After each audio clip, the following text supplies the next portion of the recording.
Olá, estamos aqui em mais um novo projeto. Esse é o projeto Medicina, Ciência e Natureza, no qual a gente vai falar a respeito de medicina, ciência e natureza humana. Então aqui a nossa ideia é trazer o médico para o lado mais humano possível, que tem aquela máxima que a gente usa em psicanálise, né? A frase do Carl Jung, que está em tudo quanto é post de Facebook por aí.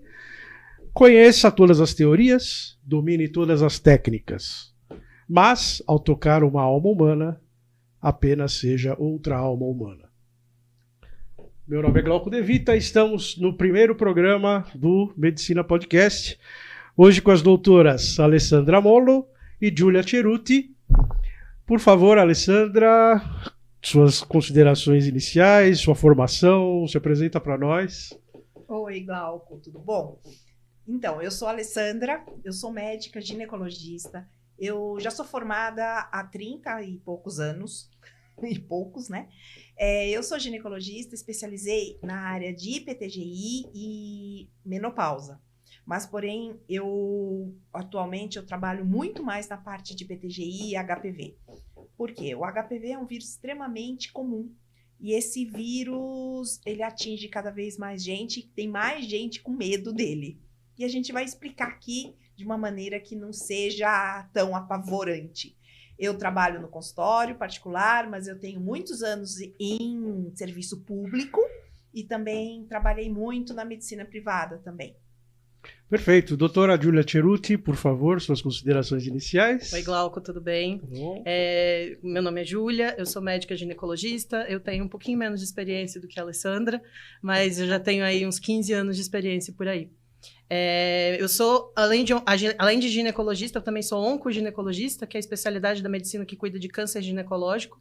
E boa parte dos cânceres ginecológicos são causados pelo vírus HPV, né? Câncer de colo de útero, câncer de vagina, câncer de vulva, alguns casos, né? São causados pelo HPV e por causa disso comecei a ter grande experiência em manejar as doenças causadas pelo HPV, né? E mais recentemente eu comecei também a trabalhar com infecções vaginais, né? Que são os famosos corrimentos, que também estão muito associados, porque muitos deles favorecem que o HPV cause alguma lesão no organismo. Olha, eu estava tentando fazer o meu dever de casa, eu já caí de cara com uma informação assim absurda. Quem sabe? HPV, papiloma vírus humano, tal, pô, beleza, isso aí é uma informação bastante corriqueira, todo mundo tem. Mas eu fiquei de cara quando eu vi que tem 200 tipos de HPV. Gente, me explica isso, pelo amor de Deus. Realmente, existem mais de 200 tipos de HPVs. Porém, só uma meia dúzia aí, uma dúzia mais ou menos, que realmente podem causar o câncer. A gente tem alguns que afetam a pele humana, outros afetam mucosa. A grande maioria não causa problema sério, no máximo verruga. Porém, a gente sabe aí que tem uma dúzia deles, que são os mais agressivos, que podem causar o câncer de colo uterino. E por que a gente está tão preocupado com o câncer? O câncer de colo uterino é o câncer que mais mata mulheres até os 45 anos de idade. Depois dos 45, é o terceiro câncer que mais mata. Só perde para mama e para câncer de intestino. Então, a gente hoje em dia descobriu que o vírus causa o câncer e o vírus tem vacina. Já há mais de 10 anos, a vacina é distribuída na rede pública para meninas de 9 a 14 anos. Interessante. E agora uma pergunta assim... Eu estava olhando sobre as tais das neoplasias intraepiteliais. O que difere? Né? Porque eu estou aqui fazendo o papel de leigo, porque eu sou leigo e, além de leigo, ainda não tenho nenhum lugar de fala aqui, pelo amor de Deus, né? Lógico. Então eu queria saber qual é a diferença entre uma neoplasia intraepitelial e uma verruga. A verruga, ela é causada sempre pelo HPV de baixo risco, certo? Então, ela não tem nenhum potencial oncogênico, ou seja, ela nunca vai virar câncer, né? As neoplasias intraepiteliais, elas são lesões causadas pelo vírus, que elas ficam restritas à camada mais superficial do colo do útero. E algumas delas podem progredir para câncer. E quais são os exames que são feitos para detectar essas variações? Ou Assim, quando que a mulher tem que se preocupar com as verrugas? Como é que é? O que vocês podem falar a respeito? Funciona assim. O HPV pode dar 2 tipos de sintomas, tá? E a gente sabe que só 10% das pessoas contaminadas pelo vírus vão desenvolver vão descobrir que tem HPV, vão descobrir que tem algum tipo de manifestação do vírus. Então, os exames que a gente fala é o seguinte: o primeiro exame é a pesquisa do próprio HPV. A gente tem um teste que detecta o DNA do vírus, que é o PCR. Esse teste vai detectar o DNA do vírus e vai dizer se a pessoa tem aquele vírus em atividade ou não. Porque a pessoa precisa ter uma quantidade mínima de vírus para poder aparecer lá. Então, se o teste dá positivo, significa que ela tem aquele vírus, mas numa quantidade mínima para ser detectado. Se o teste der negativo, isso significa que ou ela não tem o vírus, ou o vírus está numa quantidade muito baixa. Esse teste não quer dizer que ela tenha doença, significa só que ela tenha o vírus. Isso é um preditor de risco. Aí ela pode fazer outros exames para ver se ela tem alguma coisa, alguma manifestação do vírus. O que o pessoal mais conhece é o famoso Papa Nicolau. O Papa Nicolau, que é um exame que é utilizado desde a década de 40 e toda mulher já ouviu pelo menos uma vez na vida falar dele. Se o Papa estiver alterado, a gente pode fazer outros exames, como biópsia e alguns exames específicos para isso. Mas existe toda uma sequência de exames que a gente pode fazer para descobrir se a mulher tem algum problema causado pelo HPV ou não.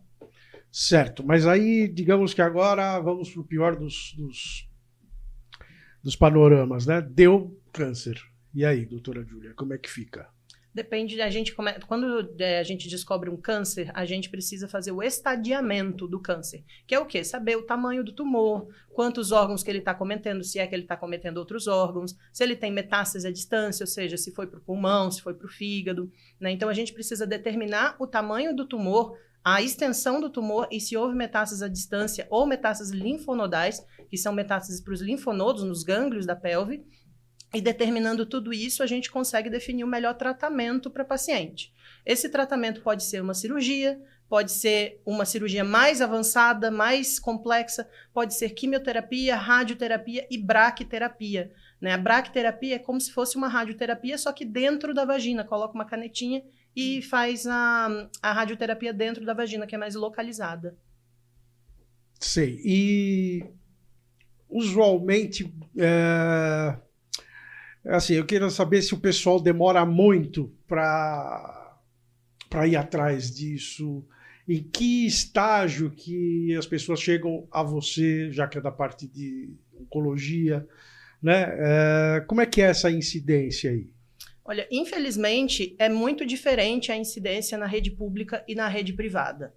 Né? Eu trabalhava no Hospital Pérola Baita, eu fiz minha formação lá, e lá a grande maioria das mulheres, infelizmente, chegava com um câncer mais avançado, né? Muitas vezes nem tinha mais como fazer cirurgia, só fazia quimioterapia e radioterapia. Na rede privada, no consultório particular, é mais difícil isso acontecer. A grande maioria das pessoas chega ainda na fase de neoplasia intraepitelial. Aí fica a pergunta, por que essa disparidade, né? É falta de acesso? É dificuldades? O que está acontecendo que ainda tem tanto câncer, né? Porque a gente tem vacina, a gente tem exames de prevenção, por que ainda tem tanto câncer de colo de útero? Sim, essa é uma pergunta bastante... dá até emocionalmente até complicado a gente perceber que uma diferença social, socioeconômica, cultural, né, pode ser diretamente responsável pelo adoecimento numa escala tão grande. E aí agora fica aqui uma pergunta. Geralmente, em que faixa etária isso é mais acometido? Assim, tem a ver com a menopausa, o HPV ou não? Como é que é isso? Existe uma idade ótima, eu estou falando em termos gráficos e biológicos, né? Uma idade ótima para o desenvolvimento desse vírus? Ou indiferente? Como é que funciona isso, doutora?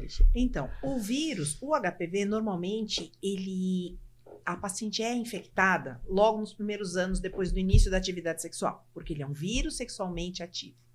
Então, normalmente, até os 30 anos, 25, 30 anos, a grande maioria das mulheres já foram infectadas. Após 5 anos de atividade sexual, a gente calcula que 80% das mulheres já foram expostas ao HPV em algum momento da vida. Meu Deus, o vírus é maligno, causa câncer e 80% delas foram infectadas? Pois é, mas a gente sabe que 90% delas vão eliminar o vírus espontaneamente. 10% vão desenvolver algum sintoma. Com o passar do tempo, aquele vírus ele pode ser eliminado ou ele ficar latente, ou seja, ele ficar dormindo. E a gente sabe hoje em dia que pode levar 10, 20, 25, 30 anos para ele se manifestar. Aí a gente... 30 anos? Sim, o vírus fica lá latente. Mas como eu vou saber se ele se manifestou ou não? A manifestação, as lesões pelo vírus, são através dos exames de rastreamento, como o Papa Nicolau. Então, hoje em dia vai mudar o rastreamento, o governo federal está mudando, o Ministério da Saúde, e a gente tem 2 frentes. Uma é a detecção do vírus, a outra é a detecção das lesões. Tá? Então, essas lesões podem aparecer a partir dos 25 anos até os 64. E durante esse período todo, toda mulher sexualmente ativa, ela tem que fazer exames de rastreamento, ela tem que fazer exames periódicos para saber se esse vírus acordou. Porque a gente nunca sabe se ele vai acordar ou não. Então, toda mulher tem que fazer. Então, a gente tem hoje em dia, para o controle do câncer, 3 medidas básicas. A primeira é a vacinação em larga escala. A gente precisa que pelo menos 90% das meninas entre 9 a 14 anos sejam vacinadas. 70% das mulheres tenham feito rastreamento do colo de útero, pelo menos aos 35 e aos 45 anos de idade. E o terceiro é detectar rápido para poder, porque quanto mais rápido a gente descobre o câncer, melhor, ou as lesões que podem vir a câncer, que são as tais NICs de alto grau, quanto mais rápido a gente descobre, mais efetivo é o tratamento. Com essas 3 maneiras, nessa população de 25 até 64 anos, a gente consegue controlar. A gente sabe que o HPV ele é muito mais comum, as lesões, antes da menopausa. Mas numa quantidade menor, elas podem aparecer um pouco mais tarde. Por isso que eu disse que até 64. Entendi. Mas e, por exemplo, a questão hormonal da menopausa influencia na manifestação das doenças ou não? Sim, como é que é? Influencia, porque com a queda dos hormônios femininos na pós-menopausa, o exame vai ficando mais difícil. Então, a detecção das alterações vai ficando mais difícil. E sem contar que a mulher acha que entrou na menopausa, ela não precisa mais ir no médico. Ah, mas eu não menstruo mais. Ah, mas eu tô separada há não sei quanto tempo. Ah, mas eu fiquei viúva. Ah, mas eu não faço mais nada. Eu não sinto nada. Para que eu vou ficar indo no médico? Então, a gente sabe que depois, muitas mulheres, após o fim da vida reprodutiva, como elas não se preocupam mais em evitar a gravidez, muitas delas abandonam o segmento periódico. Então, junta que a baixa de hormônio faz com que o exame de Papa Nicolau ele fique alterado pela baixa de hormônio e isso dificulte a detecção das lesões, e a paciente meio que foge do médico. Ela acha que não precisa mais. A gente calcula que 7% das mulheres sexualmente ativas em idade de fazer Papa Nicolau, elas não fazem Papa Nicolau nenhuma vez na vida. Uau. 7% de mulheres, dados do INCA, do Instituto Nacional do Câncer. Só complementando, existe também a questão da imunossenescência, né? O que é isso? É o envelhecimento do sistema imunológico, né? Com a queda hormonal, como a Lei falou, com a queda hormonal das pacientes, acontece também um enfraquecimento do sistema imunológico, e isso predispõe que um vírus que estava dormindo há muito tempo apareça e cause uma lesão.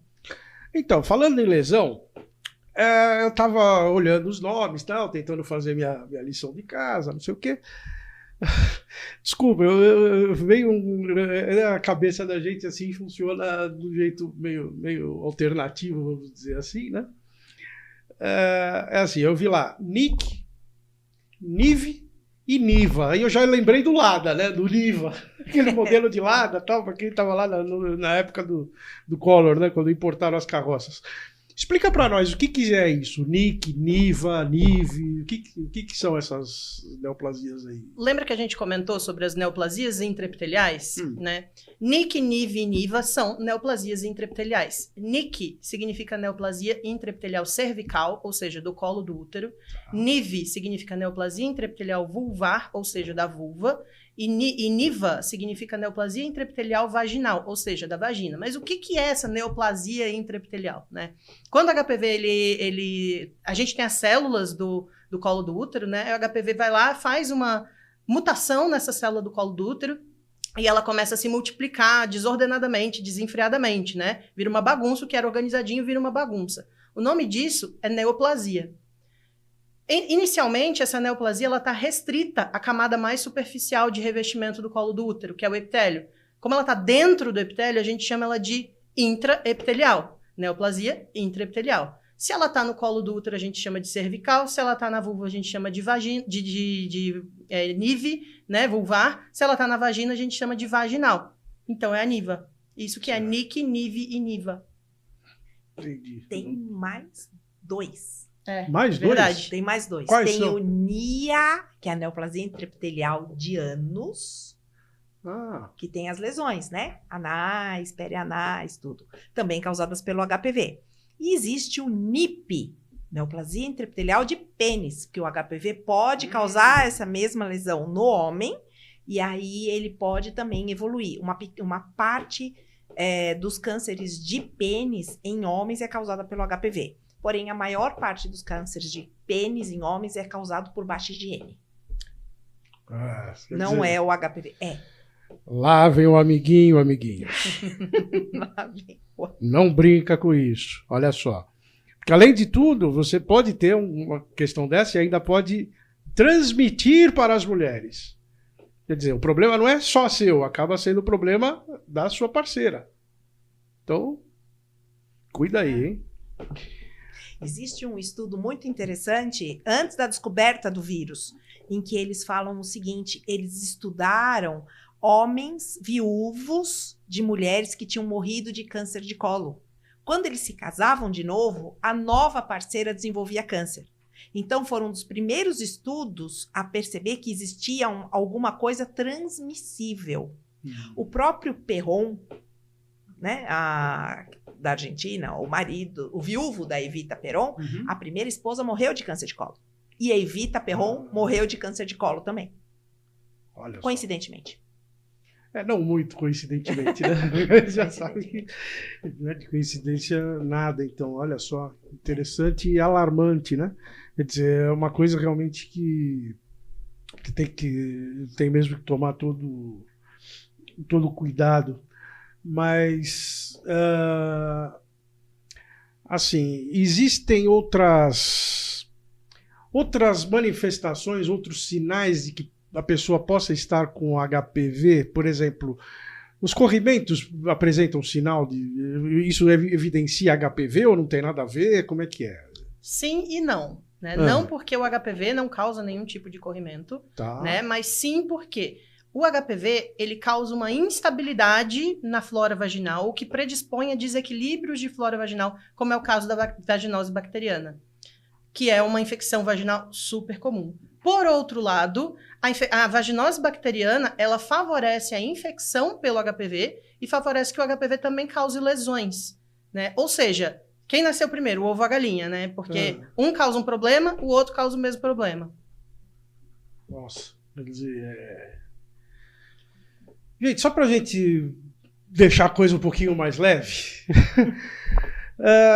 quer dizer que os três aqui têm uma coisa em comum, né? A gente é chegado nos gatinhos, nos felinos. Olha só, mudou o ar, né? Você vê como são as coisas.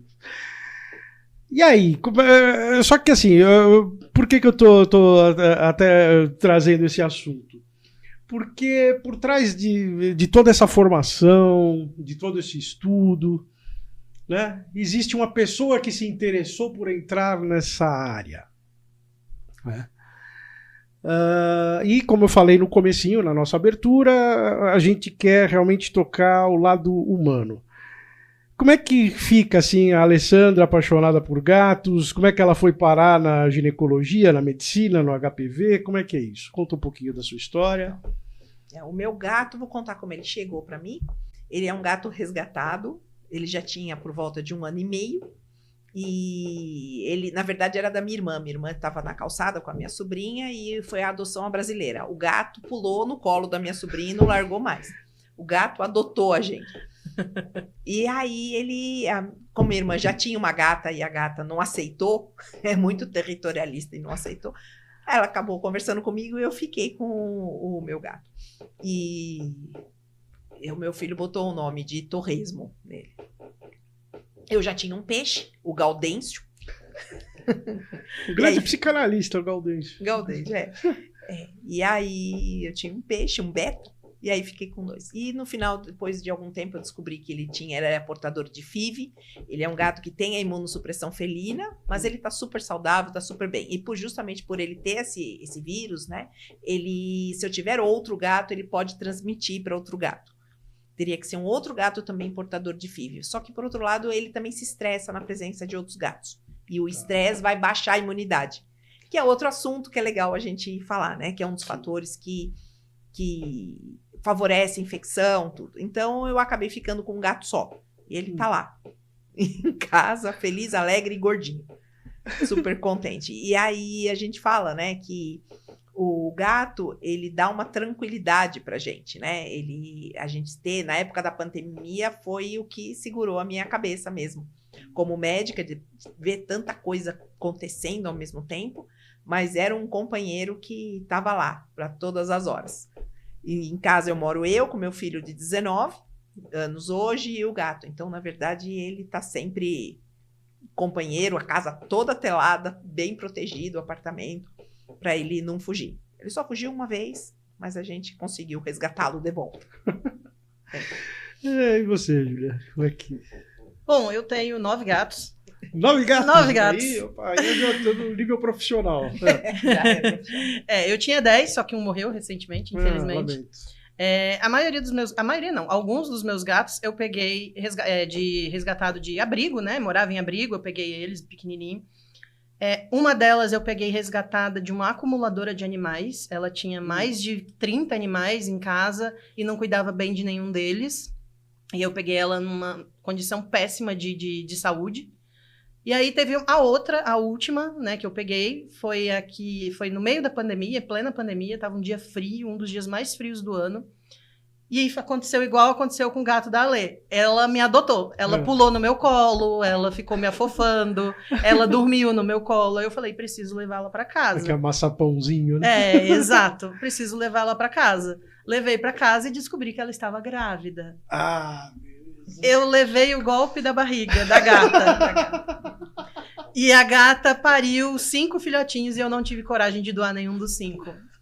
Então eu fiquei com 9 gatos. 10 gatos na época, né? Hoje 9. Meu Deus do céu. Cada uma, né? E voltando assim para a questão da... O que te atraiu para a medicina? Sabe que até hoje eu não sei por que eu resolvi fazer medicina. Eu ia fazer direito, tava tudo certo que eu ia fazer direito. Eu sou filha de funcionária pública e ela sempre falou, faz direito para você fazer concurso, né? E sempre foi a minha ideia. Eu ia fazer direito até o mês de maio do meu 3º ano. E aí em maio eu falei, não é isso que eu gosto, eu não quero saber disso. Aí eu fiquei na dúvida, meu Deus, o que eu vou fazer? Aí eu não sei por que eu cheguei à medicina. E a minha mãe falou, legal, faz. E aí eu prestei vestibular e passei e aqui estou hoje.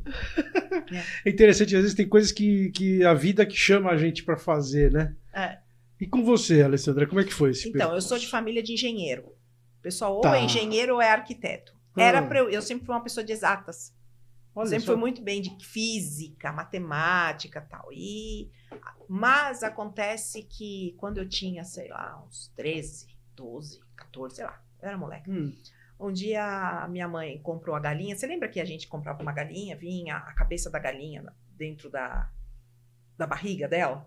A galinha vinha, sim. Daí os miúdos, a cabeça, o pé vinha tudo. E eu falei, mãe, você vai fazer o que com essa cabeça de galinha? Até a minha mãe, não, vou jogar fora, né? Eu falei, posso desmontar? Ela falou, como assim desmontar a cabeça da galinha? E aí eu falei, pô, eu quero saber o que tem aí dentro. E aí inventei de desmontar a cabeça da galinha, né? E se eu desmontava minhas coisas, eu era daquelas que desmontava os brinquedos, desmontava as coisas. E achava de montar de novo. Achando que ia ser engenheira, né? Vai achando, lá. Vou desmontar a cabeça da galinha. Aí eu furei o olho da galinha e tinha aquilo que estava sob pressão, voou gosma de olho de galinha até o teto. Eu lembro até hoje da minha mãe me fazendo limpar o teto da cozinha. Daí, mas aí eu achei legal, falei, meu, eu posso operar os outros, né? E como o engenheiro não opera ninguém, aí, né, nem pode. É bom que não opere, né? É bom que eles não operem. Cada um no seu quadrado. E aí eu falei, não, vou fazer medicina. E aí eu fui para medicina, pensando em ser endócrino, eu queria ser médica de regime, ou fazer radiologia, ou fazer ultrassom e tal. E eu não queria ser gineco. E aí, no 5º ano, eu descobri, da faculdade, eu passei no estágio de gineco e descobri que lá tinha tudo que eu gostava, né, dentro da ginecologia. E, inclusive, a parte de tecnologia. E uma das coisas que eu gosto no tratamento do HPV são os equipamentos elétricos, eletrônicos que a gente usa no tratamento do HPV. E aí a gente tem que saber a física do aparelho, como funciona a parte elétrica, o campo eletromagnético, aquela coisa toda. Então, como é um assunto que me é familiar, eu fico tranquila em relação a isso, porque eu me divirto, né, com a eletricidade. A minha família inteira ou é eletricista, engenheiro elétrico, ou engenheiro eletrônico, ou engenheiro eletricista, sempre essas coisas, né? Então eu falei, poxa, legal, eu cresci no meio de transistor, circuito impresso, então eu tenho muita habilidade com equipamento, então para mim é uma coisa tranquila. E eu me encontrei, eu falei, gente, que legal, porque eu posso exercer as coisas que eu gosto, inclusive tecnologia, a parte de comunicação e tudo mais, eu posso usar isso para o bem do paciente, porque quem ganha nessa história toda, quem é? É a paciente. E os os, né? Agora você descobriu que os outros pacientes também se beneficiam, né? Os homens também. E tanto é que eu, no consultório, eu faço atendimento de mulher, atendimento de homem, atendimento de trans. A gente faz, porque eu falo, é ser humano e tem genitália, a gente trata. Alienígena ainda a gente não tem no nosso portfólio. Então, mas daqui a pouquinho chega lá. Porque eu ouvi falar aí essa semana, inclusive, que tem aí parece que fizeram um projeto, um estudo, 14 cientistas, não sei o quê, descobriram que existem satélites que talvez não tenham origem terrestre circulando por aí, mas isso aí é especulação, vocês procuram aí no YouTube que vocês vão achar. YouTube tem de tudo. Inclusive vai ter o nosso podcast, né? Se você está assistindo pelo YouTube, então esse é o primeiro de uma série aí que espero que se perpetue. Enfim, mas essa questão que você falou da engenharia, das exatas e tal, isso leva para uma familiaridade com a questão da microscopia, né? A parte de microscópio eletrônico, não sei o que, é muito interessante. E você, Júlia, você foi parar na cirurgia mesmo, né? Quer dizer, eu ia fazer direito. E aí você tá ali né, do supra-sumo do exercício mais direto, né, que é a intervenção ali cirúrgica. Como é que foi essa passagem para você? Você teve algum espanto nisso ou foi acontecendo? Como é que foi? Foi uma coisa que ninguém esperou, né? Eu entrei na faculdade de medicina cheia de nojinhos, cheia de não me toques, né? Não queria de jeito nenhum nada com sangue. Eu falei, não vou fazer nada de cirurgia, porque não era nada que eu gostasse. Minha ideia inicial era fazer psiquiatria, que é uma coisa que você não toca. Nada. Mas ao longo da faculdade eu fui percebendo que eu curtia muito procedimentos, né? Eu curtia muito procedimentos, cirurgias, né? Coisas desse tipo. E eu rodei num estágio numa maternidade, um estágio voluntário por 1 ano e pouquinho. Né? E eu gostei muito do estágio, mas obstetrícia nunca foi o meu foco principal. Né? E na faculdade também, eu fiz um projeto de extensão em que, né, eu sou do Espírito Santo, né? Eu fiz um projeto de extensão em que cada mês a gente pegava um fim de semana para ir para o interior de uma cidade, para o interior do estado, para cada mês uma cidade diferente, para tirar câncer de pele da população. Né? No interior do Espírito Santo tem muito alemão, muito italiano, né, descendente, né? De pele muito clarinha, que trabalha na lavoura. E aí, essas pessoas desenvolvem muito câncer de pele. Então, a gente ia lá para desenvolver câncer de pele. Para desenvolver câncer de pele, não. Para tratar. Só não vou bater na madeira aqui, porque senão dá interferência no som, altera tudo podcast. Mas tudo fica subentendido. Exato, mas para tratar os cânceres de pele. E a gente operava, né? A gente interno, de 5º ano, 6º ano, a gente que operava. Eu fiquei 2 anos nesse projeto de extensão. Certo. Aí eu pensei em fazer plástica, mas não era muito o que eu queria. E aí eu decidi fazer a gineco. Por quê? A gineco, ela tem cirurgia grande, tem cirurgia pequena, tem procedimento, tem exame, tem tecnologia, como a Ale falou, tem consulta. Ginecologia é a especialidade mais completa que tem, né? Então, eu pensei, não, é isso mesmo que eu vou fazer. Eu não vou cair na rotina nunca. Interessante, né? Bom, de novo, né? Aquela história, só de falar HPV, 200 tipos, quer dizer, você já tem um universo em cada coisa. E é muito interessante que essa conversa com vocês serve também para um alerta, um toque para as pessoas em geral, assim, que a gente sempre acha que assistindo 2, 3 vídeos do YouTube, acha que já domina tudo, já conhece o assunto, já... Quer dizer, sempre tem com que surpreender, né? A gente sempre tem como ampliar a extensão da nossa ignorância, né? É o que a gente acaba fazendo aqui. A gente vai passando recados, vai tentando entender as pessoas, como é que é e tal, e vai trazendo cada vez mais a ampliação da nossa própria ignorância. Olha o quanto eu não sei sobre isso. Né? E a gente acha que sabe. Olha, sabe, HPV, isso aqui, aquilo ali e tal. Não é. É um universo. É todo um universo. E assim, e é claro, e como eu gosto de fazer essa integração com questões sociais, humanas, uma coisa que eu queria perguntar para vocês duas, assim.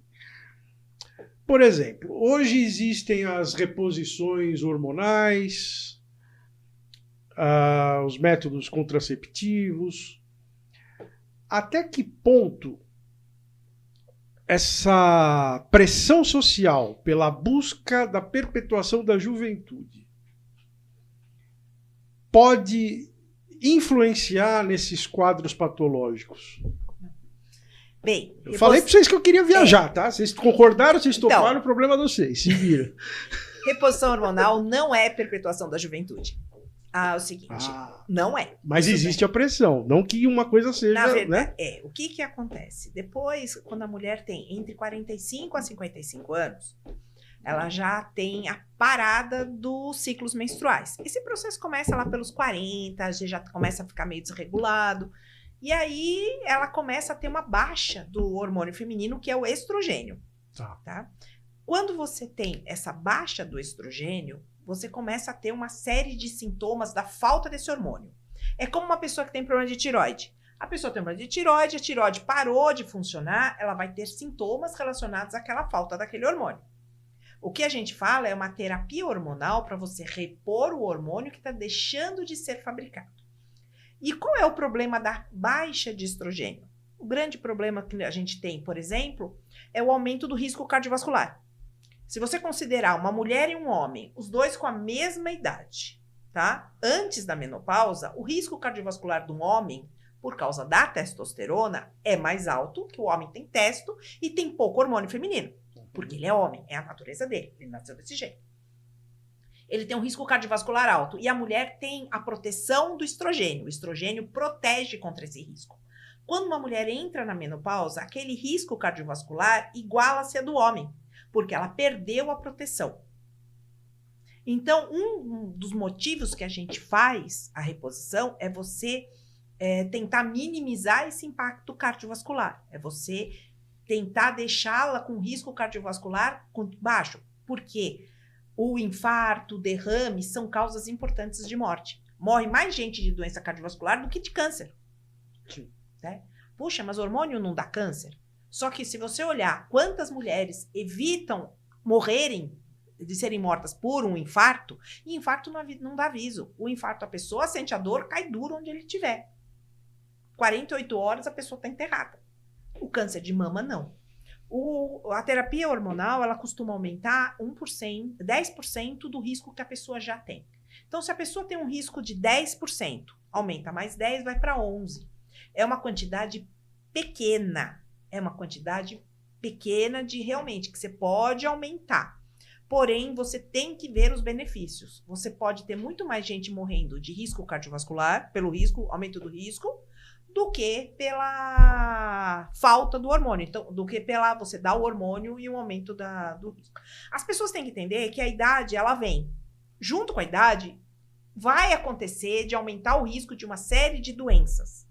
Pela idade, como a Júlia falou. Você tem imunossenescência, que é uma queda natural da tua imunidade. O Covid mostrou. Quem que a gente perde no Covid? São os velhinhos. Os velhinhos são os que mais sofrem. Por que vacina não é dada para quem tem mais idade? Porque a vacina, às vezes, ela não funciona tão bem. A pessoa não tem uma imunidade. Aí entra a história da vacina do HPV, que ela é autorizada pela Anvisa até 45 anos. Um dos motivos é que a imunidade da pessoa já não é mais tão boa para produzir anticorpos quanto uma pessoa abaixo de 45. A reposição hormonal, além de dar uma proteção cardiovascular, ela ajuda na manutenção da massa óssea. Outra causa importante de perda de qualidade de vida, óbito e tudo, na pessoa na pós-menopausa, é fratura de colo de fêmur. A fratura da cabeça do fêmur pela osteoporose. A pessoa perde qualidade de vida.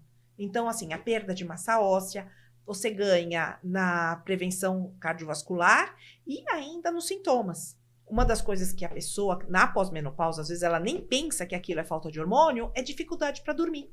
A pessoa não dorme. A pessoa dorme, acorda de madrugada, não consegue mais pegar no sono. E os calorões. Ou ela acorda normalmente, ou ela começa a ter aqueles calorões, que também acaba com a qualidade de vida dela. Ela não consegue trabalhar, ela não consegue dormir, o humor fica muito, oscila demais. Aí uma hora a pessoa tá feliz, uma hora a pessoa tá triste, outra hora ela tá xingando todo mundo, porque ela tem essa oscilação hormonal. Isso são sintomas da queda de hormônio. Sem contar outros sintomas que as pessoas nem imaginam que acham que é da idade. Como dor no corpo, dor no músculo, dor nas juntas. A pessoa fala, é da idade. Não é. Então, muitas vezes a gente entra com a reposição na paciente que pode. Todo mundo deveria tomar hormônio, mas nem todo mundo pode tomar. Então, assim, se a pessoa pode tomar, a gente faz uma bateria de exames, vê se os exames estão em ordem, se a saúde dela, se ela concorda, a gente explica os prós, os contras e tal. Ela tomou o hormônio, ela vai ter uma melhora da qualidade de vida. Se você olhar uma mulher hoje em dia de 50 anos, tá? Eu tenho 55. A gente trabalha, a gente estuda, a gente corre para cima e para baixo. Não é mais aquela mulher de 50 anos da década de 40. Que ela já é uma senhora, é uma vozinha. A gente está em plena atividade profissional, a gente está trabalhando, a gente está correndo para cima e para baixo. É jovem. A gente é jovem. Então, eu falo, como é... Então, o problema não é que a reposição é a busca da juventude. A reposição, ela te dá, além de te dar toda aquela energia que você precisa para a vida, ela vai te dar qualidade de vida. Você não vai ter os calorões, você vai dormir à noite. Eu, por exemplo, quando eu entrei na menopausa, o que eu mais senti? Era uma dificuldade para dormir. Eu era um zumbi durante o dia, porque eu dormia muito mal. Até o dia que eu descobri que a reposição me deu essa qualidade de vida. Hoje eu sou uma pessoa muito melhor. Faço os exames, controlo tudo, mas eu consigo administrar isso tudo. E aproveitando a reposição e energia, só um detalhe, tá? Reposição hormonal é feita com estrogênio. Mulheres recebem hormônio feminino. Naquelas mulheres que têm útero, ela precisa usar progesterona para a proteção do endométrio. Endométrio é a camada que reveste o útero por dentro. É o que sangra quando a mulher menstrua.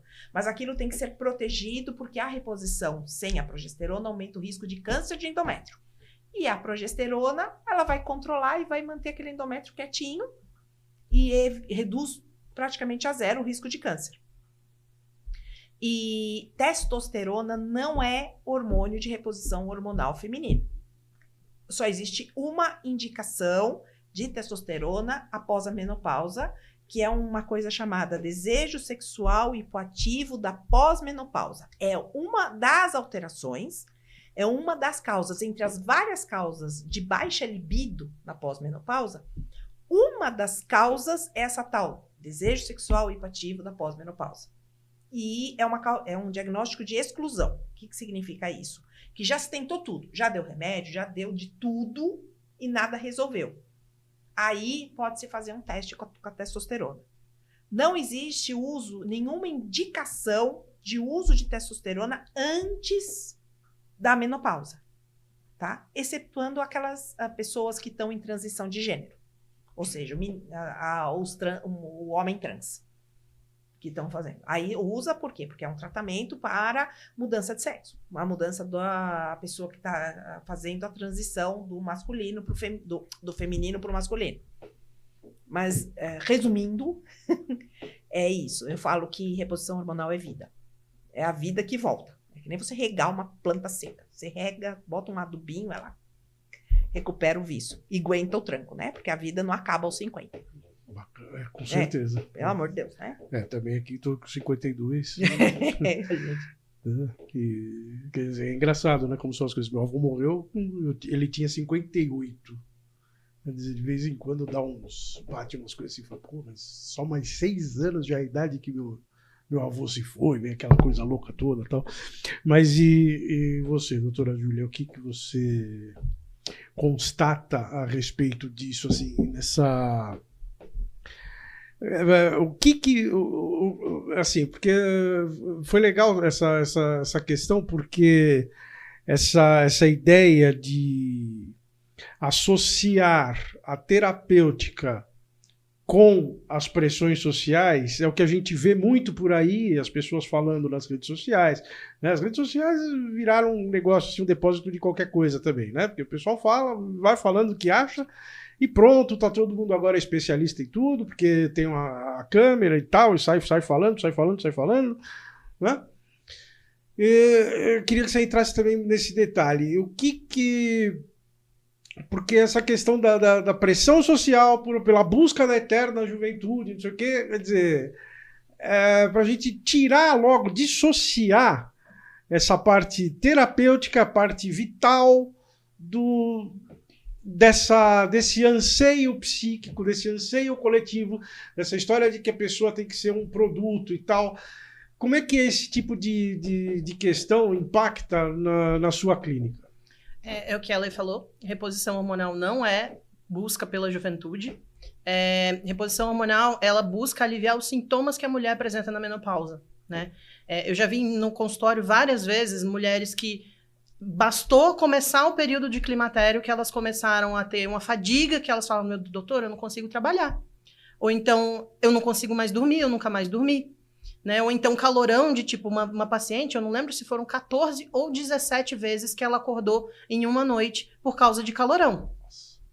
Por causa de calorão. Então, assim, reposição hormonal é dar qualidade de vida para essas pacientes, não é deixá-las mais jovens, né? É dar qualidade de vida, porque que qualidade é essa que você tem acordando 14 ou 17 vezes em uma noite? Pois é, isso não... E independe de idade, né? Isso não Sim. tem nada a ver com o fator etário, o fator... O envelhecimento é normal? Claro que é normal. Todos nós envelhecemos, né? É igual pensar, assim, de algumas pessoas que colocam um monte de procedimentos estéticos para tentar parecer mais jovem. Isso é uma coisa. Isso não tem nada a ver com reposição hormonal. Exato. Então, é importante a gente frisar que uma coisa é uma coisa, outra coisa é outra coisa. Porque... Entendeu? Não porque muita gente tem ainda... Eu já vi acontecer esse preconceito. Por isso que eu trouxe essa pergunta aí à baila, né? Eu já vi muito esse preconceito. Uma coisa também que já foi falada antes, né?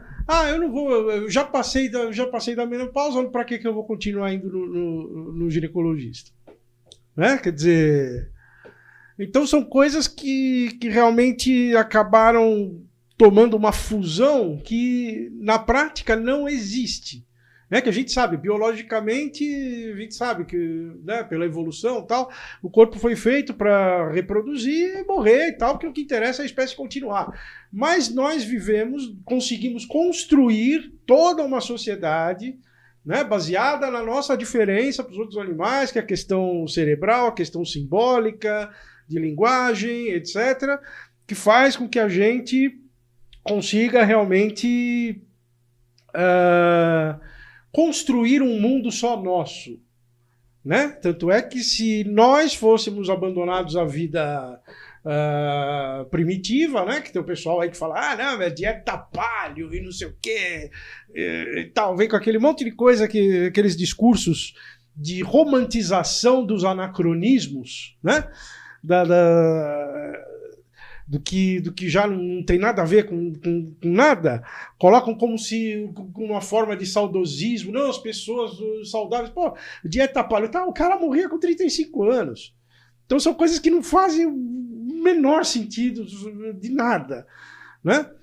E aí um amigo meu, muito querido, ele falou uma frase que me deu um gatilho assim, que foi na semana passada, ainda bem que a gente marcou para hoje o podcast, se fosse por semana anterior estaria ferrado.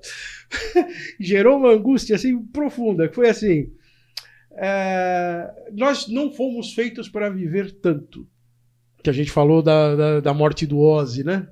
Com 76 e tal, o Bruce Willis agora com 70 tá num estado ali que ele se esqueceu de quem ele foi, de que ele era aquele ator já se esqueceu. Tá com 70 anos, está fisicamente bem, está feliz com a família, tem uma rede de apoio, que é coisa que muitas pessoas que acabam tendo esses problemas mentais e coisas do tipo não têm, né?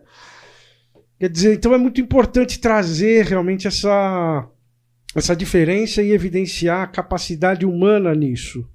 Né? É fascinante toda essa brincadeira de poder controlar certas instâncias, né? Quer dizer, por que não, né? É aquilo, a gente aceita, tudo bem, a gente sabe que morre, mas você aceita essa história de morrer assim, de graça, assim. Ninguém aceita que vai morrer, né? Ninguém aceita que a mãe vai morrer. Ninguém aceita que a vida é finita, né? Mas a gente precisa ter em consideração que o que você falou, a gente não é feito para viver tanto, né? Com o envelhecimento aparecem as doenças, né? E fica cada vez mais difícil de tratá-las por causa do envelhecimento, né? Quando você é jovem, é fácil fazer uma cirurgia. Quando você é idoso, que tem um monte de problema de saúde, já é bem mais difícil de fazer essa cirurgia, né? E aí, com o envelhecimento vem, por exemplo, aumenta a quantidade de câncer. Muita gente pergunta assim, porque tem histórico de câncer de mama na família. Minha avó teve com 74 anos. Esse histórico de câncer de mama na família, ele não é de um câncer hereditário. Ele é de um câncer, muito provavelmente, esporádico, né? A grande maioria dos cânceres é esporádica, não é hereditária, né? Então, ou seja, não tem caráter de família. Se alguém teve um câncer com 70 e poucos anos, foi porque ela envelheceu, né? A gente pensa em caráter hereditário quando a pessoa é mais jovem, quando tem câncer com 30 e poucos anos, 40 e poucos anos. Exceto os cânceres causados pelo HPV, que não tem nada a ver com a hereditariedade, que são causados pelo vírus. E uma pergunta assim, que parece que é de notório saber, né? O HPV só se transmite via sexual ou existe alguma outra via? Isso eu vou deixar para você. Então, o jeito mais fácil de pegar HPV é através de um contato íntimo. Tá. É o jeito mais fácil. Existem outros meios de transmissão? Existem. Mas, primeiro, é muito mais difícil de ter o contágio. Porque você precisa ter uma mucosa infectada com uma mucosa livre de vírus, né? Sadia. E precisa ter um contato íntimo e tem que ter o atrito. Por isso que a gente fala que tem que ter a vida sexual. Tem que ter o atrito. Então, não adianta. Tem que ter a esfregação, tem que ter o rala-e-rola para passar. Agora, existe a transmissão por objetos? Existe. Brinquedos sexuais, principalmente. Pode ter. Se uma pessoa está usando, não higienizou e o outro vai usar também, você imediatamente, teoricamente, pode ter? Pode, mas aí é uma questão de higiene, né? Porque é uma vida, é um contato íntimo. Pode pegar em academia de roupa? Então, aí também já é controverso, porque se a pessoa está de roupa, é complicado, porque a gente fala, como é que a pessoa vai, por exemplo, sem calcinha treinar? Vai só com a calça legging. Mesmo com a calça legging, né? Mesmo com a calça legging. Mas a secreção tem o vírus. Sim, mas assim, existe a presença do vírus? Existe. Mas aquele vírus é possível de ser transmitido? A gente acredita que, assim, em medicina não existe nunca e não existe sempre. A gente tem sempre o talvez, né? E existe uma gama de talvez sim, talvez não. Então, assim, a transmissão fora do contato sexual é possível, porém é rara, né? É rara. Então, a gente sabe que é muito difícil ter essa transmissão. É possível. Se perguntar, pode pegar? Pode. Mas vai pegar? Olha, a gente sabe que isso é muito, muito, muito difícil. Teria que ter uma conjunção de todos os fatores para que isso aconteça. Mas a gente sempre fala, o contato íntimo, mesmo a pessoa usando preservativo protege, o preservativo protege 70% do contágio do HPV. Então, também, a camisinha não é 100%. O que evita o contágio? Vacina. A vacina, hoje a gente tem a vacina quadrivalente no posto de saúde, distribuído gratuitamente para meninas que não iniciaram vida sexual e meninos também. Que é o ideal, de 9 a 14 anos, de preferência que ainda não tenha iniciado vida sexual. Entre 9 a 14 anos é gratuito para todo mundo. Então, é só ir e tomar. Hoje em dia é uma dose única que já dá uma proteção. Você tem essa vacina distribuída no SUS, a quadrivalente, que é 6, 11, 16 e 18.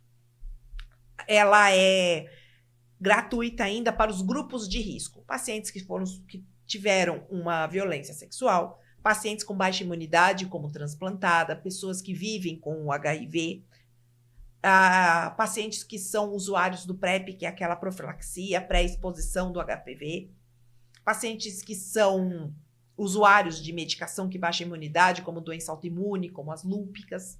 Então, pessoas que têm baixa imunidade, ou por um problema pessoal, como no caso do HIV, ou uma pessoa que tenha um tratamento médico, que o tratamento envolva numa baixa imunidade, elas têm essa medicação fornecida gratuitamente pelo SUS. Então, para quê? Para você reduzir o risco do câncer de colo. E existe também a vacina nonavalente, que é disponível na rede privada. A vacina quadrivalente, ela consegue proteger 70% dos casos de câncer. Olha só. A nonavalente, você vai essa proteção para 90%. Por isso que a gente martela tanto. Para evitar a infecção, vacina. Vacina e vacina. A gente precisa vacinar as meninas. Meninas e meninos, no caso, né? A gente precisa vacinar essa molecada. No último... Teve um simpósio que eu assisti recentemente, eles falaram que a cobertura vacinal está por volta de 50%. E a gente precisa vacinar no mínimo 90% para ter uma proteção adequada. Então, você aí que tem uma filha, tem um filho de 9 a 14 anos, ou conhece alguém que tenha um filho, por favor, leve essa criança ao qualquer posto de vacinação.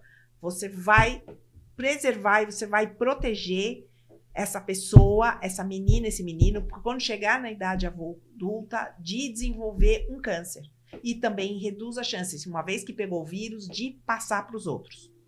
Tá? Vacina não dá autismo, vacina não dá início precoce de atividade sexual. Estou até falando para a câmera, que é para o povo saber. Não estimula a sexualidade. A vacina não deixa paralítico, a vacina não dá convulsão. Então, assim, existem alguns efeitos adversos da vacina, mas, assim, a grande maioria das pessoas que são vacinadas contra o HPV não tem efeito colateral nenhum. No máximo, uma dor no local da vacina. Só. E fiquem tranquilos, que essa vacina é segura, tem mais de 10 anos de estudo de meninas que tomaram essa vacina, são pessoas que já estão entrando na idade adulta, estudos internacionais de segurança. Então, pelo amor de Deus, vacinem. Isso aí. É um recado fundamental. Quer falar da vacina? Tá. Quero. Sou autista, tá vacinado, mas uma coisa não tem nada a ver com a outra, fique claro. É isso mesmo. Uma coisa que a Lê falou que é interessante é que 50% das pessoas que podem vacinar estão vacinando, né? A cobertura é cerca de 50%. Né? Uma vez eu atendi uma paciente que era professora de uma escola municipal e ela disse que as UBSs levavam as vacinas para a escola para as crianças se vacinarem, para não ter nem que sair de casa, né? Para ir para a UBS se vacinar. E as mães não deixavam. Ah, não. As mães não deixavam, Quer dizer, o movimento anti-vax, a cultura anti-vax está aí se propagando. Então, assim, elas têm que saber que vacina não dá autismo, vacina não estimula atividade sexual precoce, vacina é para proteger aquela criança no futuro, quando ela começar a ter relação sexual. Exato. Tanto é que, poxa, a gente vê, por exemplo, eu nunca tive as doenças infantis aí, graças a quê? Vacina. A expectativa de vida antes das vacinas era 35, 40 anos. Depois do advento das vacinas, a gente hoje tem acima de 70. A gente teve 3 grandes revoluções, né? Que foi a vacina, foi o antibiótico e foi a anestesia, né? Quando elas 3 vieram mais ou menos na mesma época, que favoreceram o aumento da expectativa de vida e derrubaram a mortalidade infantil. O antibiótico e a anestesia aí trouxe a possibilidade da gente operar alguém anestesiado, porque já existia cirurgia, mas não existia anestesia nem antibiótico, então a taxa de mortalidade era muito alta. Sim. Você vê que uma coisa realmente tecnologia. Absurda, né? Tecnologia! É tecnologia. É isso aí. Então o mundo perdeu uma advogada e uma engenheira, mas ganhou 2 HPVólogas. Não, realmente é um universo, assim, é tanta descoberta, né? E a gente fica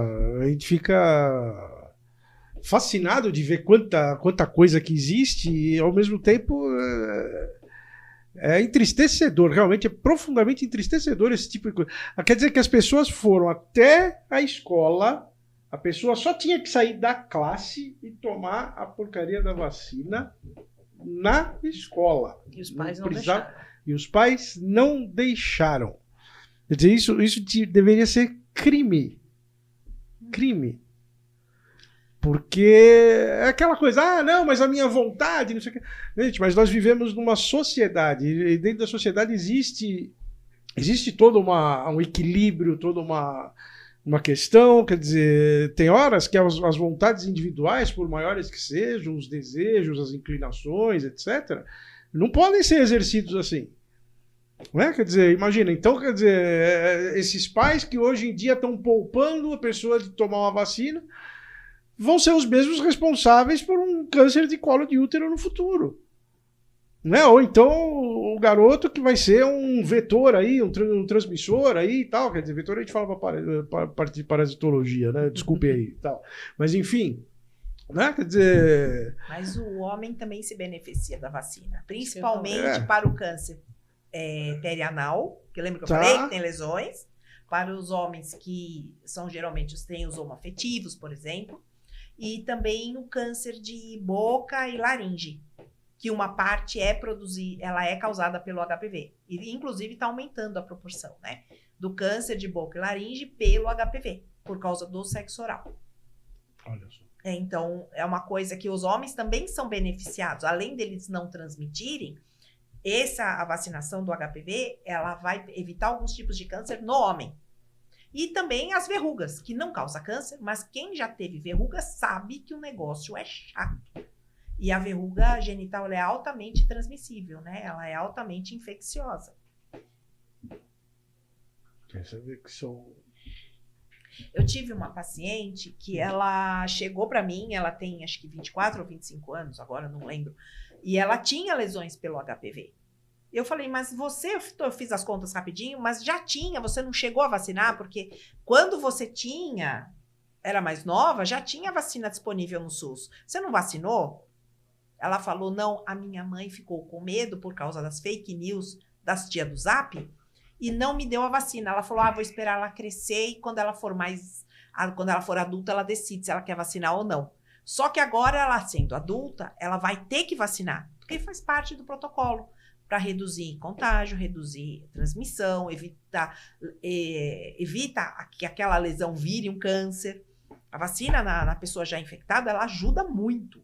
Ela falou, agora eu vou ter que pagar 3 doses da nonavalente no particular. Cada dose aqui em São Paulo está por volta de R$900. Aí você faz as contas, né? 9 vezes 3, 27. Ela vai ter que pagar R$ 2.700 de vacina que ela poderia ter sido vacinada na infância. Gratuitamente. Gratuitamente, porque a mãe acreditou na tia do Zap. Então, gente, ó, não acreditem na tia do Zap, tá? Acreditem na ciência e médico e cuidado com o que falam na internet. Procure sempre um profissional de confiança. Alguém que saiba o que tá falando. Ontem mesmo eu atendi uma paciente que ela foi no consultório com a mãe, paciente de 24, 25 anos também, né? Foi no consultório com a mãe, com lesão causada pelo HPV. E a paciente estava com uma lesão e a mãe, no final da consulta, ela falou assim, a culpa é minha, né, doutora? Eu, por que a culpa é sua? Aí ela falou, porque eu não deixei ela vacinar quando ela era mais nova, porque eu fiquei com medo por causa dos fake news. Olha só. Foi culpa dela, mas assim, foi. Culpa no sentido, até a gente pode ir para a parte de definição operacional jurídica de culpa, né? Que é imprudência, imperícia... E negligência. Oi? E negligência. E negligência, né? Quer dizer, a gente pode ir por isso, porque a palavra culpa em si carrega um negócio mais...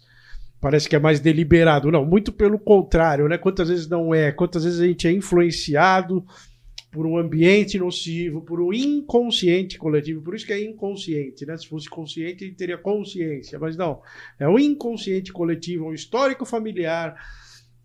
E é engraçado, assim, eu estava estudando assim, a questão dos traumas. Existe até uma condição epigenética e de transmissão familiar pela psique, né? Que acontece de uma forma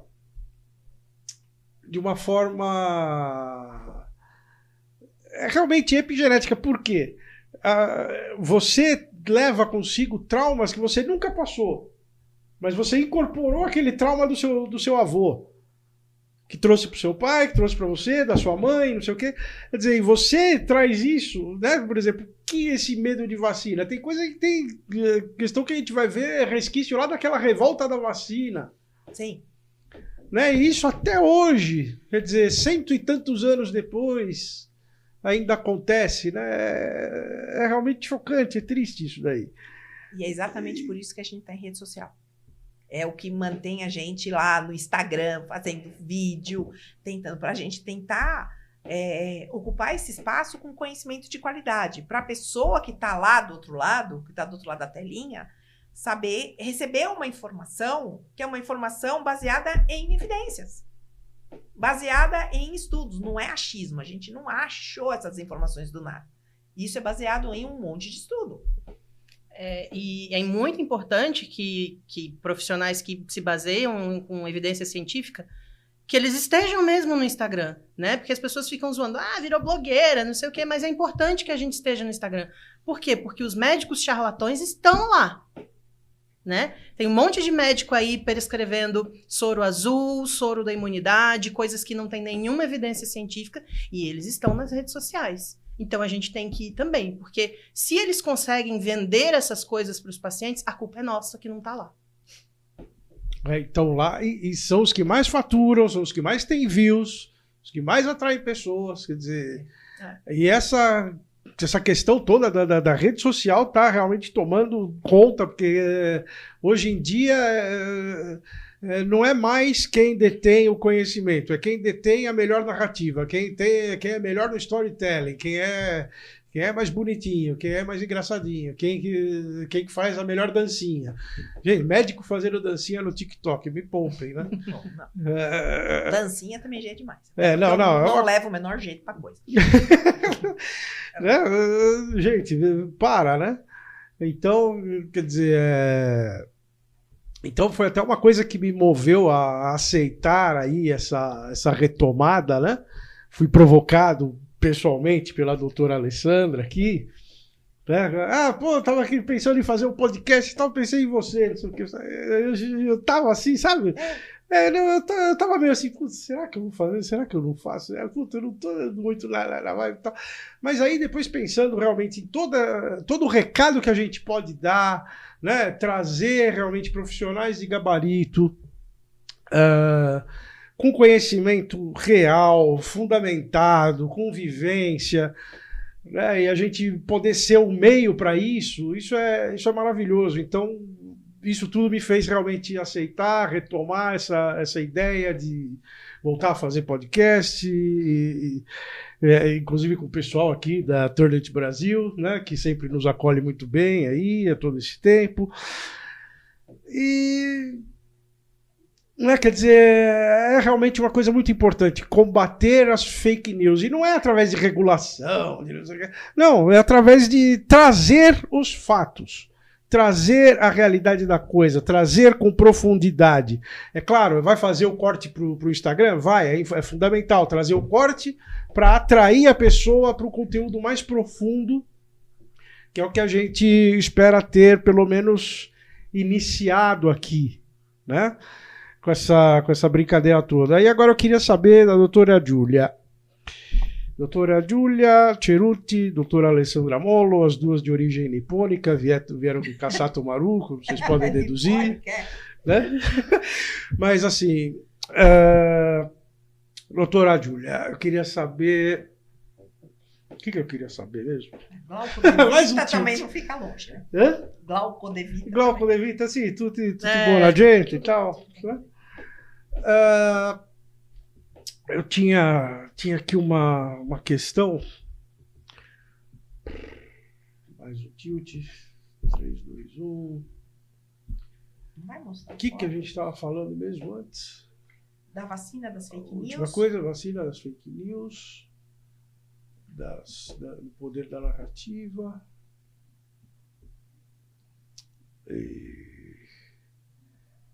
Gente, eu ia...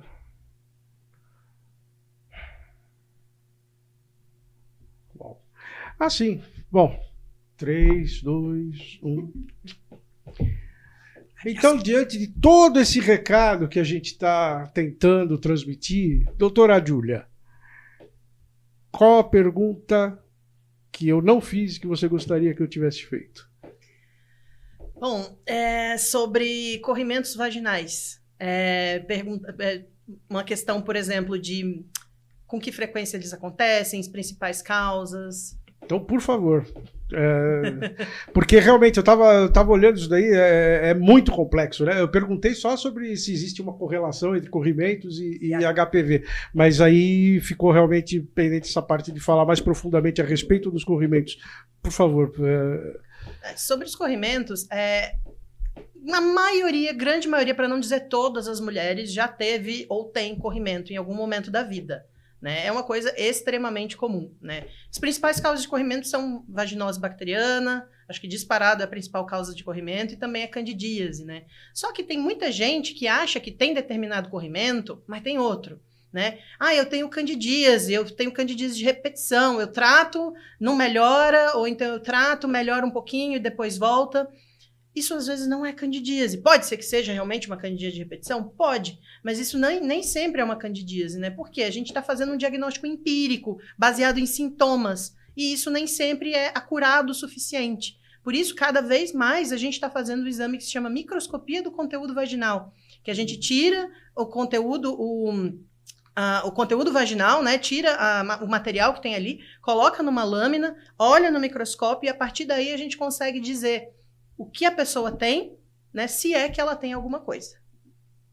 Sim, né? Porque não é o fato de ter corrimento que significa que seja algo patológico, né? Justamente. Uma coisa não implica a outra. Né? Justamente. E, por exemplo, pacientes com HPV, o ideal é que elas sejam rastreadas também para vaginose bacteriana, né? Porque a vaginose bacteriana, ela pode, como eu disse anteriormente, né? Ela pode favorecer que o HPV cause alguma lesão. A gente precisa tratar essas mulheres que muitas vezes a vaginose bacteriana é assintomática. Interessante. Né? E outra coisa também, eu queria saber sobre a questão aí eu não sei qual de vocês duas pode me esclarecer melhor. As duas podem, claro, as duas podem tudo aqui. Vocês estão vendo, gente, o nível dessas profissionais, né? Quanta coisa que a gente pode discutir aqui. O quanto que falta, porque é todo um universo, né? mas o quanto que sobre a correlação dos métodos contraceptivos e o HPV. Como é que funciona isso? Quem de vocês duas pode me falar a respeito? Então, existem estudos, né? O que a gente está falando aqui não é nada da nossa cabeça. Tudo é baseado em estudos envolvendo milhares e milhares de pacientes. Então, no site do Instituto Nacional do Câncer, INCA, eles colocam como um dos fatores de risco para câncer de colo o uso prolongado de anticoncepcional oral combinado. A famosa pílula anticoncepcional. Pílula anticoncepcional, hoje em dia, ela é considerada um método de curta duração. Mas a gente tenta sempre que as pacientes não usem anticoncepcional por muitos e muitos e muitos anos. Isso causa algumas alterações induzidas por hormônio no colo do útero, deixa o terreno mais fértil para que o HPV entre e cabe, é como se fosse uma sementinha. Ele entra naquele terreno fértil e aquilo favorece o desenvolvimento de lesões pré-malignas e malignas. Por outro lado, o uso do DIU reduz em até 30% o risco de câncer. Eles acreditam que o DIU fica dentro do útero, lá dentro, e fica uma cordinha para fora, que é para a gente poder tirar. Aquela cordinha no colo do útero, como se ela fica ali, só que a presença daquela cordinha, ela dá uma irritadinha no colo do útero, no orifício, né, do colo. E aquela irritadinha, ela é uma coisa curiosa, que isso ativa a imunidade. Então, elas têm menor risco de câncer. Então, a gente sempre fala, mas o DIU é perigoso. Eu falo assim, o DIU tem a grande vantagem de reduzir o risco de câncer, de colo de útero. O DIU, tanto o DIU de cobre, né, cobre com prata, que são os DIUs não hormonais, como os DIUs hormonais, que eles têm uma espécie de progesterona, é um implante de progesterona que é dentro do útero. Ele vai liberando. Além de reduzir o risco de câncer, ele também reduz muito os sintomas de endometriose, mioma. Funciona super bem. Os DIUs hormonais regulam o fluxo e até mesmo a pessoa pode ter a interrupção do fluxo menstrual. Ela reduz significantemente e em algumas até suspende de vez. Isso entra naquela história da qualidade de vida. Não tem nada a ver com o nosso assunto. Por exemplo, pacientes que têm endometriose, têm mioma, elas têm o fluxo intenso, são muitos dias, elas sofrem com dor. Isso é uma coisa que cai a qualidade de vida. Existem métodos hormonais, que são, por exemplo, o DIU, e agora, recentemente, o DIU de Mirena está até na rede pública para tratamento de endometriose. Ou seja, não tem a desculpa, é caro. Não, está disponível na rede pública. O DIU hormonal, ele vai aliviar os sintomas. E a gente fala o seguinte, o que a gente precisa para a paciente? Qualidade de vida. Além de tudo isso, dela ter essa melhora dos sintomas, evitar alguns tipos de câncer e tudo mais, aquilo é um método anticoncepcional extremamente seguro.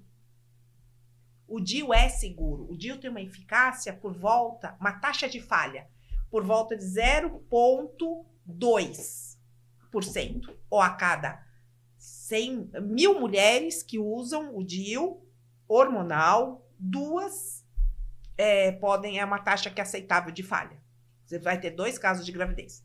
A título de comparação, uma laqueadura tubar, uma mulher que amarra as trompas, a taxa de falha é de 0,5%. É mais que o dobro.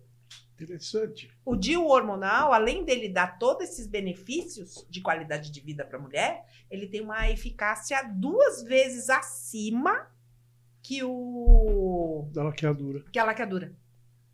Interessantíssimo esse dado, hein, As gente? pessoas às vezes se preocupam, porque o bebê que nasceu segurando o DIU. Tá, e laqueadura também dá, e vasectomia, não existe nenhum método 100%. O único método 100% é a pessoa fugir para as montanhas e ficar sozinha lá. E só aparece esse tipo de notícia porque é raro. Porque é raro. A gente não vê notícia de mulher que engravidou usando coito interrompido.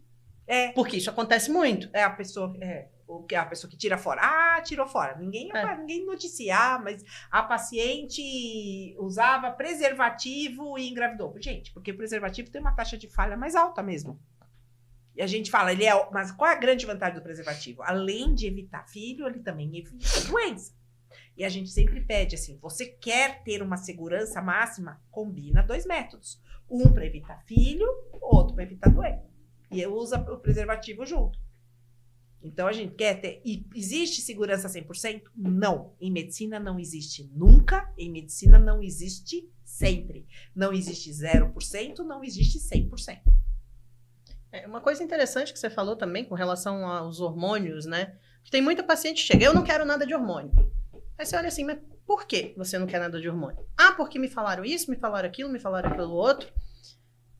Realmente, algumas pessoas não podem usar hormônios, né? Como nos métodos contraceptivos, tem que usar um método não hormonal.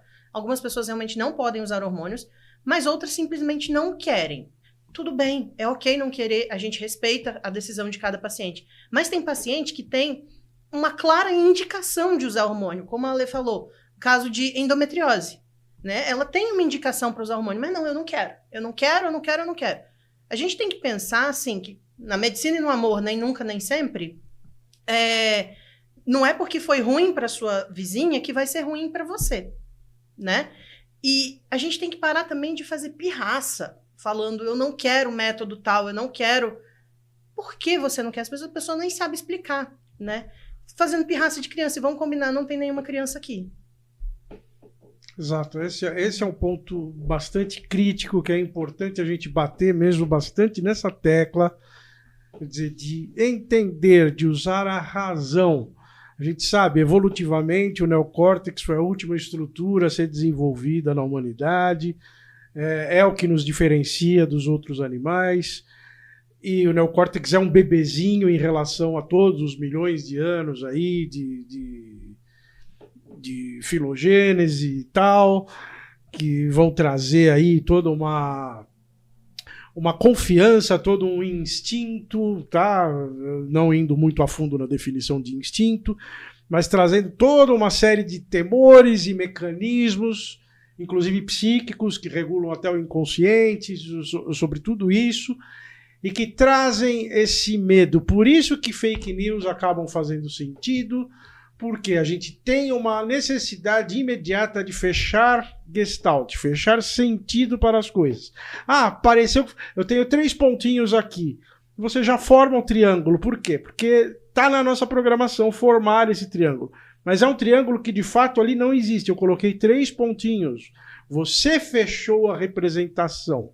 E dessa mesma forma, as pessoas acabam fazendo essas outras representações em instâncias emocionais, como a Júlia falou muito bem agora, a partir do depoimento do vizinho, do tio, do cunhado, da tia, da vizinha, da avó.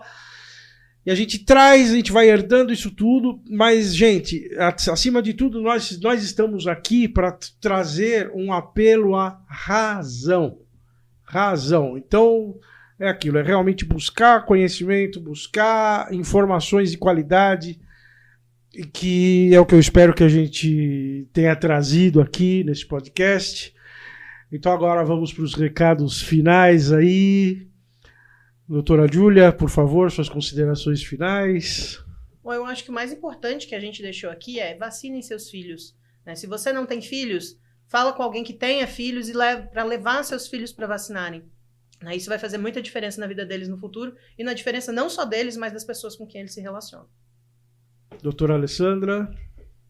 Eu estou muito contente com nosso encontro e eu vou martelar sempre os mesmos recados, né? Então, vou até falar aqui com a câmera. O primeiro recado é, como diz a doutora Júlia, vacinem-se. Não tenham medo da vacina. A vacina do HPV, contra o HPV, ela é segura.